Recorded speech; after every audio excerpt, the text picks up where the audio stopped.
Jadi kejadiannya si korban dan 3 orang tersangka ini, 4 orang ini sebenarnya itu berteman. Mereka sebelum kejadian pembunuhan ini mereka makan bersama dan si korban dibunuh lalu mayatnya dimasukkan ke koper dan dibuang. Sadis banget.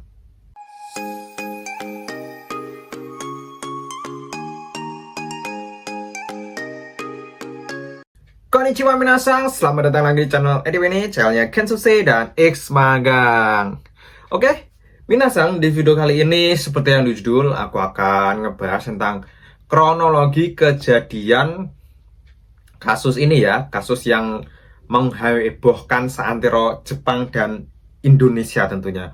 Terutama di kalangan kami ya, kalangan TKI yang di Jepang, entah melalui visa Tokuti Kino, visa magang, ataupun visa-visa yang lainnya. Karena video ini sangat viral sekali di TikTok ya.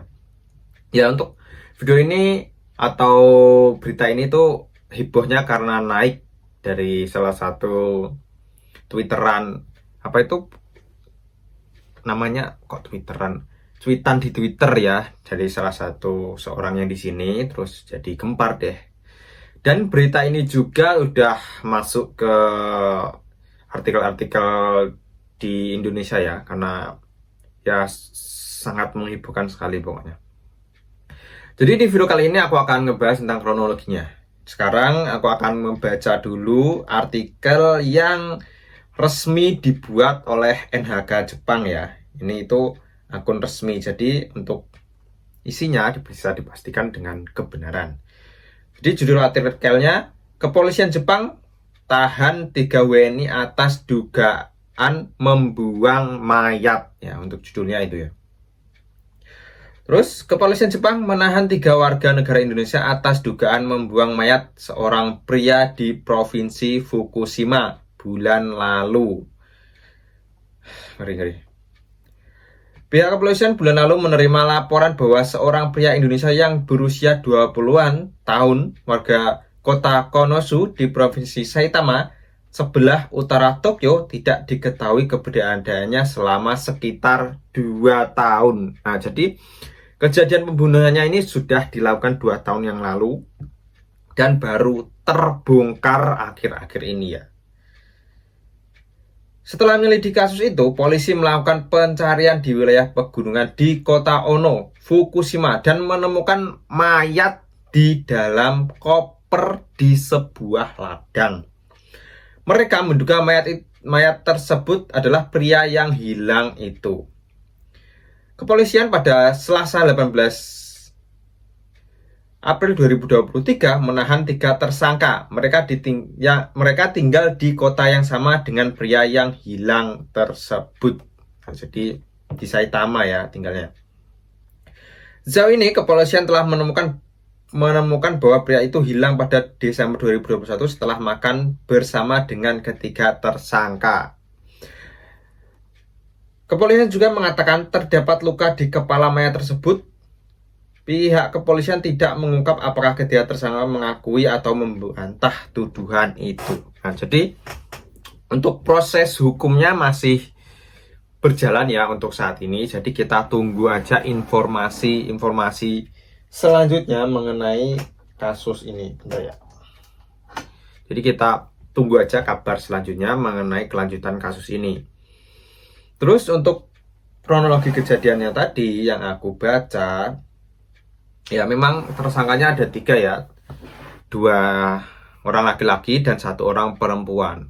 Untuk namanya, yang tersangka pertama adalah Ahmad Saifuddin, yang kedua Dedi Setiawan, yang ketiga Suwati, yaitu untuk tersangkanya.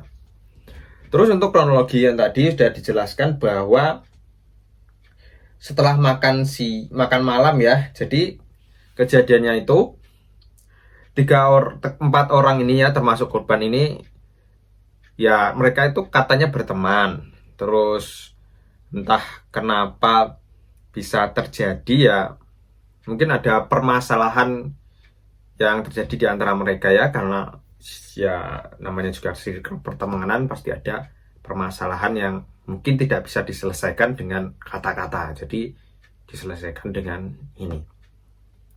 Terus untuk kejadiannya ini sudah terjadi 2 tahun yang lalu, jadi tepatnya di tahun 2021 di akhir tahun ya, untuk kejadian pembunuhan ini. Dan kenapa sampai sekarang kok nggak ketemu atau sampai 2 tahun baru terbongkar? Ya karena keempat orang ini itu mereka adalah ilegal ya, jadi OS, overstay. Jadi apabila memang kalau orang hilang dan dia orangnya ilegal, dalam istilahnya sudah tidak punya izin tinggal lah di sini. Jadi apabila memang hilang ya nggak ada yang mencari. Kenapa? Karena pihak perusahaan pun tidak akan melaporkan, terus pihak imigrasi pun nggak tahu, karena ya memang kebetulan rata-rata banyak sekali orang yang overstay di sini atau ilegal di sini. Jadi apabila orang ilegal itu hilang ya nggak ada yang tahu. Nah, kenapa kasus ini bisa terungkap? Karena pihak keluarga itu melaporkan bahwa anaknya telah hilang. Jadi ya kalau ada yang melaporkan ya polisi otomatis menyelidiki. Jadi laporan itu 1 bulan lalu dan 1 bulan kemudian si korban ini ditemukan dan terbongkarlah kasus ini. Tersangka-tersangkanya juga sudah ditangkap, dan untuk pendalaman kasusnya ya juga akan dilakukan proses secara hukum. Jadi kita tunggu aja kabar selanjutnya mengenai perkembangan kasus ini. Apapun motif pelaku melakukan pembunuhan ini ya ini tidak bisa dibenarkan, karena sesuatu yang menghilangkan nyawa orang itu pasti ya kejahatan yang sangat serius lah pokoknya. Jadi buat teman-teman yang saat ini lagi berproses ke Jepang, itu kejadian seperti ini jangan dicontoh ya. Nanti semisal kalian di Jepang dan menghadapi suatu masalah dengan teman kerja ataupun persoalan lain, ya diselesaikan aja dengan apa itu ya namanya istilahnya, berdiskusi. Jadi jangan sampai hal-hal seperti ini terjadi, karena efek kasus ini itu sangat panjang sekali. Nama kita itu bisa tercoreng, nama orang Indonesia tercoreng, orang Jepang memandang kita seorang pembunuh teman sendiri ya. Ya memang kasus seperti ini kalau ya bisa dibilang tidak umum sih. Kenapa? Karena gak tau lah. Jadi untuk motif nanti apabila ada kabar selanjutnya mungkin akan aku update lagi untuk berita selanjutnya. Jadi teman-teman saksikan aja, tungguin aja di channel YouTube Edip ini.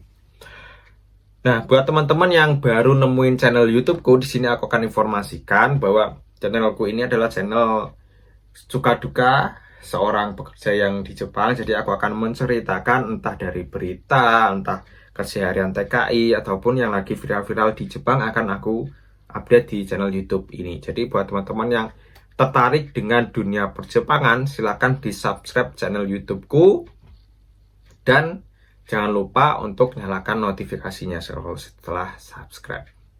Oke, untuk kronologi kejadiannya aku jelasin cukup sampai di sini. Nanti apabila ada updatean selanjutnya pasti akan aku buat video lagi. Jadi teman-teman tungguin aja.